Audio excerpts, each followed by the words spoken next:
Esperar é uma prova de confiança.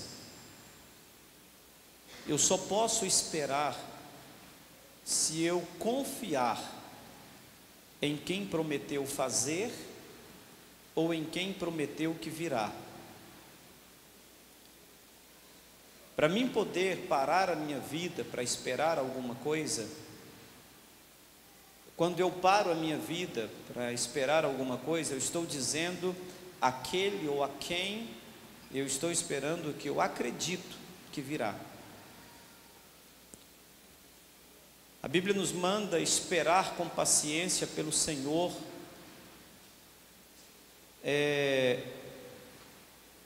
Esperar é não agir, não tomar decisões, não desistir de algo, até a efetuação de um evento que se tem por certo ou provável ou desejável. Eu não posso desistir quando eu espero. Eu não posso tomar decisões precipitadas quando eu estou esperando. Eu não posso desistir quando eu estou esperando, porque às vezes eu espero 1 ano, desanimo, desisto e vem com 1 ano e 2 meses, ou vem com 1 ano e meio. Então eu não posso esperar, eu não posso desistir de esperar. As pessoas que esperam, elas ficam impacientes, e nós precisamos ter paciência quando nós decidimos esperar. Esperar revela paciência. Paciência é uma semente que sempre produz a colheita desejada. Quando eu decido esperar, eu revelo que há em minha vida a paciência. E a paciência ela é muito boa, amados irmãos, porque ela é uma semente. Ter paciência é ter uma semente que você vai plantar e ela vai germinar e você vai colher o fruto que você deseja. Como diz o salmista, esperei pacientemente pelo Senhor e Ele se inclinou, Ele ouviu e se inclinou para mim. Talvez você já esteja prestes a desistir de esperar, ou talvez você está esperando no lugar errado, do jeito errado.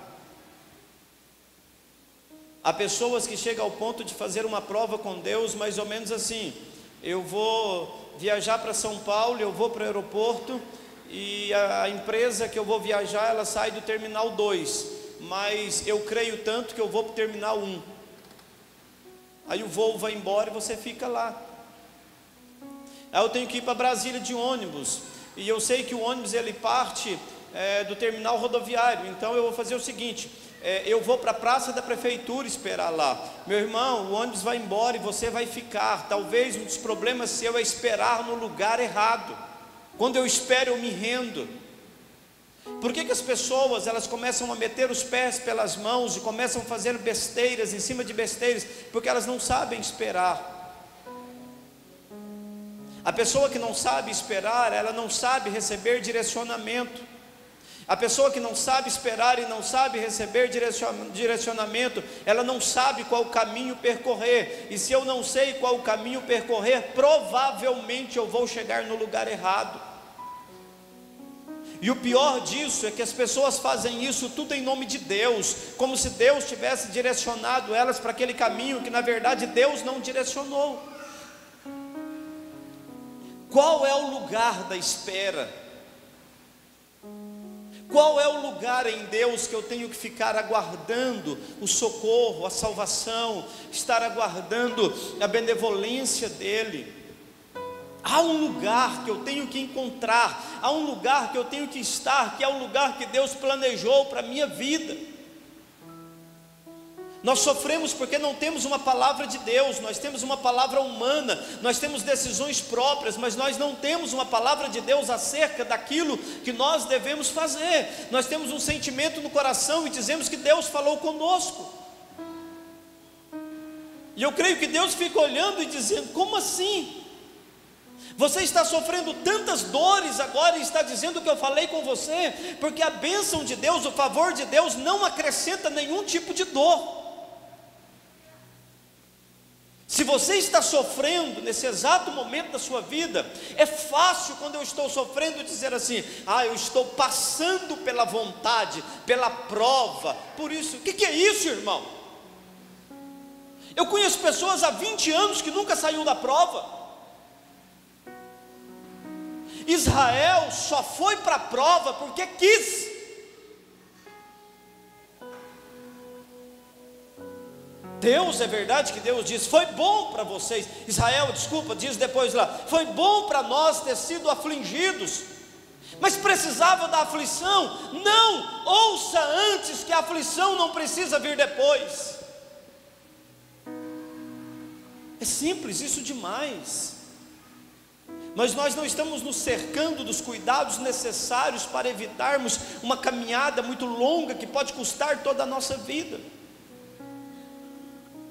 Nós não nos cercamos desse cuidado, então começamos a meter o pé pelas mãos, e depois nós começamos a culpar o diabo, ou a culpar a vontade de Deus, como se aquilo fosse a vontade de Deus. Uma das vontades de Deus que eu vejo na Bíblia para nós é a nossa santificação, irmãos. Não é a vontade da dor, do sofrimento, da angústia. Tudo isso é resultado e consequência de ações precipitadas, de ações de sofrimento. Muitas dores que você está vivendo nesse momento foi porque você não parou no lugar certo para esperar a Deus. Então você se tornou um trator de esteira que vai quebrando tudo que está na sua frente. De repente você topa uma árvore muito grande, aí você se quebra. Para, espera. Ou você não acredita que Deus tem cuidado de você? Ou você não acredita que no momento certo a manifestação da graça dele vem por você? Por que as pessoas mentem, irmãos? As pessoas mentem na expectativa de adiantar os seus caminhos. Por que as pessoas têm que falar dos outros e criticar os outros? Porque as pessoas na verdade não acreditam em si próprias, não acreditam que a graça de Deus está sobre elas, então elas precisam derrubar alguém para que elas possam crescer. O quanto você tem esperado pelo seu casamento? Os rapazes namoram, as moças namoram, e não espera, vai lá e tem relação sexual antes do casamento. Uma coisa que seria linda, agora é uma coisa horrível, porque muitas moças e rapazes que entram no gabinete pastoral dessa igreja, diz para mim que a primeira relação sexual fora do casamento foi um lixo. Isso é uma regra? Não estou dizendo de quem fala comigo. Foi um lixo, foi horrível, eu não queria aquilo.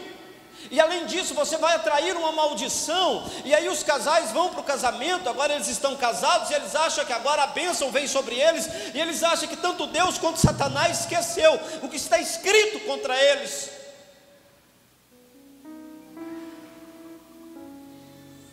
O que está escrito contra eles está lá, está estabelecido, irmãos. Só o sangue de Jesus limpa isso. Não é o tempo, não é os dias, não é o ministério, não é a ceia, não é o batismo, não. A porta para a manifestação do reino de Deus é o arrependimento, seguido de uma confissão, seguido de um abandono a uma prática equivocada que nós não devemos ter. Uma autoridade na nossa cidade, ele disse para mim: pastor, você tem recebido pessoas lá na igreja que eu tenho enviado para lá? E eu disse: sim, eu sei de pessoas que você enviou para lá. Ele disse: pastor, eu creio em Deus, mas eu não gosto de igreja, eu não gosto da religião, mas eu creio em Deus. E eu vou contar para o senhor por que eu não vou lá na igreja do senhor, e por que eu indico as pessoas para ir para lá. Falei: por quê? Ele falou: porque eu sei que o dia que eu pôr o pé lá dentro, eu vou me converter, e eu não quero me converter. Como que uma pessoa que não quer se converter manda que as outras vá se converter? É quando as pedras começam a clamar. É quando nós paramos de fazer. Deus levanta quem Ele quiser. Quem Ele quiser para manifestar o reino dEle. E as pessoas que não são crentes começam a nos ligar. Essa semana passada eu estava em Juazeiro e um homem me ligou, me convidando para algo muito interessante. E eu fiquei com vergonha de perguntar quem ele era no telefone, porque ele estava me tratando muito bem e tal, pastor daqui, pastor dali. Aí no final ele falou assim: pastor, o senhor sabe que eu não sou evangélico? Eu falei: é. Ele falou assim: só porque o senhor está me evangelizando muito. Aí eu pensei: mas eu nem conheço o cara, nunca sentei para conversar com ele. Ele falou: a minha vida está sendo transformada. E é esse o evangelho que nós queremos. Que vidas sejam transformadas não por palavras, mas por atitudes. Então a oração 24 horas, ela não tem um tempo para se manifestar. A Sara já estava fora do tempo, mas Deus disse: eu vou cumprir minha promessa sobre vocês. Nós não precisamos do tempo, nós não precisamos das estações, nós precisamos esperar, porque tudo aquilo que Ele prometeu, Ele vai se cumprir em nossas vidas. Tudo aquilo que Ele prometeu na sua vida, espera que Ele vai cumprir. Pare de andar em círculo. Pare de desespero. Você precisa entender o chamado de Deus na sua vida, o propósito dele na sua vida. Tira a arrogância do seu coração, tira a luxúria da sua vida, tira a vaidade de dentro de você e deixa a manifestação da graça de Deus vir ao tempo dele sobre a sua casa. Não é o seu tempo, não é o seu jeito, não é o meu jeito, não é o nosso jeito, é o jeito dele. Porque tudo é para ele, por ele e por meio dele. E sem ele nada do que se foi feito, nada do que está acontecendo teria sido feito. É por ele. Então eu preciso entender que eu tenho que pegar o meu carro e tenho que ficar no lugar que Ele mandou eu ficar, que eu tenho que pegar a minha família e tenho que ficar no lugar que Ele mandou eu ficar com a minha família, que eu tenho que pegar a minha empresa e tenho que ficar no lugar que Ele mandou eu ficar com a minha empresa, que eu tenho que pegar a minha pobreza e ficar no lugar que Ele mandou eu ficar com a minha pobreza, que eu tenho que pegar a esterilidade e ficar no lugar que Ele mandou eu ficar com a esterilidade. Sara tenta ajudar Deus e causa a maior desgraça da raça humana. Depois do pecado, foi uma das maiores desgraças, que as consequências estão aí vivas até hoje. Mas o Senhor não precisa da idade, o Senhor não precisa de um local, o Senhor não precisa de um prédio, o Senhor precisa de pessoas que fiquem lá esperando Ele, que não saia da posição, que não saia do posto, que não saia. Eu ministrei algumas vezes em lugares diferentes esses dias sobre alguns princípios básicos que Deus fala na palavra dele e que nós temos implantado eles na igreja. Primeiro princípio, simplicidade. Segundo princípio, prudência. Terceiro princípio, ordem. Quarto princípio, decência. Quinto princípio, firmeza. Sexto princípio, abundância.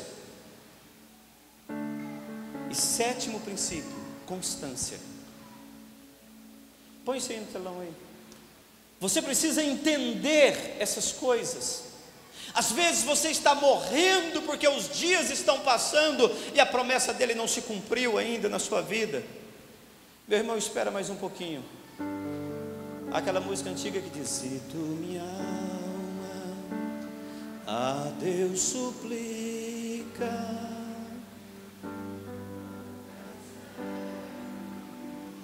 confiando fica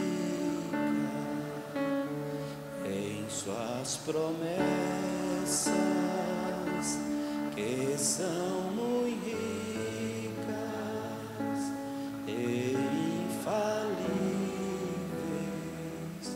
para ti valer. Porque te abates, ó minha alma,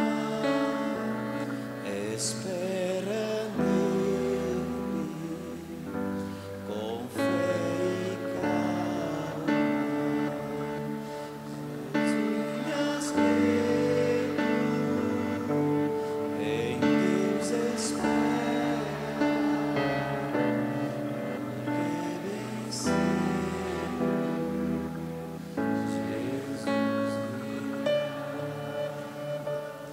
Se Cristo tarda, espera ainda mais um pouquinho e o verás. Só mais um pouquinho. Só mais um pouquinho. Para esperar é importante compreender o tempo e o propósito. Esses dias alguém falou para mim de uma fruta. Eu não sei se é a tâmara, uma árvore que é a tamareira, que produz tâmaras. Eu não sei se é a tâmara que diz que quem planta ela não colhe dos frutos dela. É a tâmara.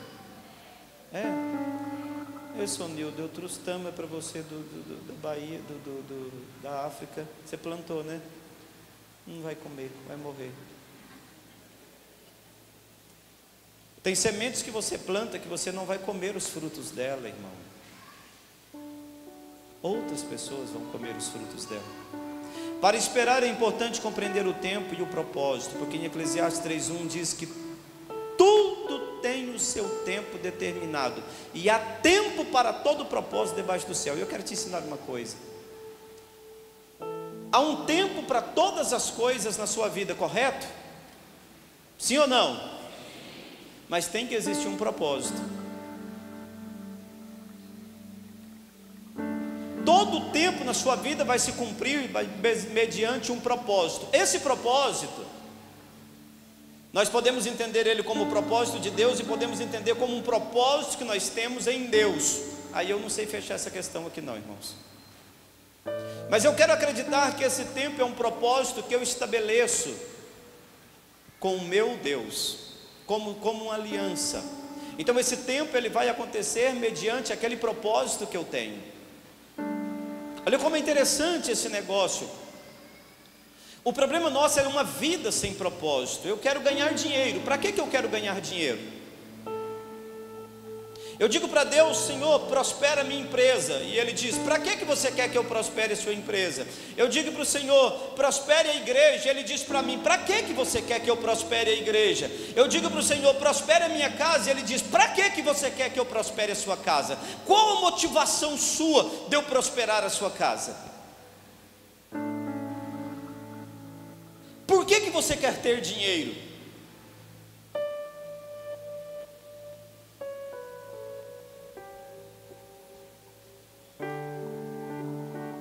Por que você quer ter dinheiro? Para quê? Essa semana eu estava conversando com a Vilma ontem, eu dizendo: bem, o nosso carro está chegando numa fase que não dá mais para esse tanto de viagem, e nós não temos dinheiro e precisamos trocar o carro. E ela disse: por quê? É porque surgiu alguns defeitos que não está se conseguindo arrumar. Mas como que vai vender? Você vai vender e conta o defeito.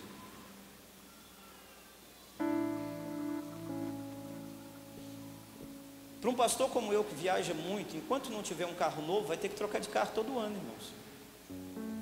Não dá conta da manutenção. Então eu vou trocar de carro. Então eu tenho que orar, dizer: Senhor, providencia para mim trocar de carro. Aí Ele vai dizer: por que você quer que eu providencie para você trocar de carro? E eu vou dizer: não, Senhor, porque eu quero um carro mais bonito. E Ele disse: então não é uma necessidade. Aí eu preciso dizer para Ele: não, Senhor, porque o meu carro não está aguentando o trabalho que eu faço. Aí mudou a conversa. A precipitação, ela facilita o pecado da independência, irmãos. Eu tenho muito medo de me precipitar e de pecar. E aí, irmãos, pessoas falam assim: nós precisamos de um pastor mais ousado. E eu acredito, cara, que preciso de um pastor mais ousado. Eu não sou tão ousado assim, porque antes de tomar uma decisão eu peço 5, 10 conselhos. Esses conselhos podem me parar. Um deles que eu peço é para Deus, obviamente. Mas eu tenho medo de ousadia demais e segurança de menos, irmãos. Eu estava vindo de viagem, e quando chegou perto de Brasília, eu vi o filho de um pastor amigo meu aqui de Unai, e eu parei então e disse: irmão, você está indo para Unai? Ele disse: quer que eu te leve? Ele disse: quero. E eu não corro de carro, irmãos. Velocidade minha é 100, 120.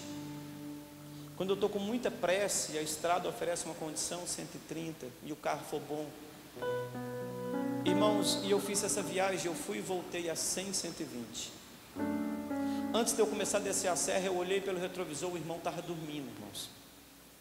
Ele estava com a cabeça tombada, dormindo. Quando eu entro na serra, deu uma reta, descendo, carro com motor forte, eu abri, irmãos. Quando eu abri, veio uma caminhonetinha de carroceria, o contrário. Irmãos, eu quase bati o carro. E a cena que eu tive na minha cabeça foi eu fazendo toda a viagem com prudência, e agora, por causa de alguns segundos, eu poderia ter matado uma pessoa que eu tinha dado carona para ela, que ela não tinha nem me pedido. Eu podia ter deixado aquela pessoa numa cadeira de roda por uma carona que nem ela tinha me pedido. Podia deixar a minha mulher viúva. Meu Deus, essa mulher não pode ficar viúva. Podia ter ido parar numa cadeira de rodas, sabe? Poderia ter acontecido alguma coisa. A precipitação, ela vai gerar um pecado de independência, irmãos.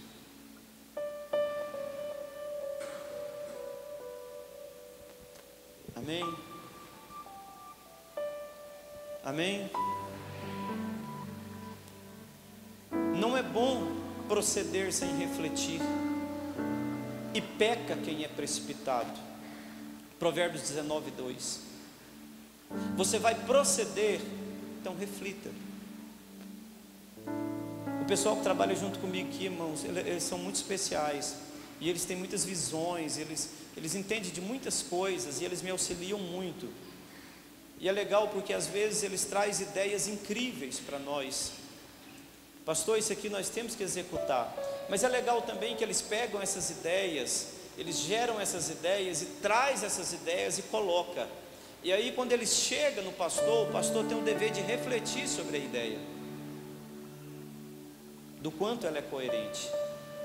E aí não é uma desmotivação para os geradores de ideia, porque os administradores é que têm que tomar cuidado com a ideia que está sendo trazida. Aquela ideia pode ser boa, pode sofrer um ajuste, pode ser implementada, e aquela ideia pode ser mortífera naquele momento.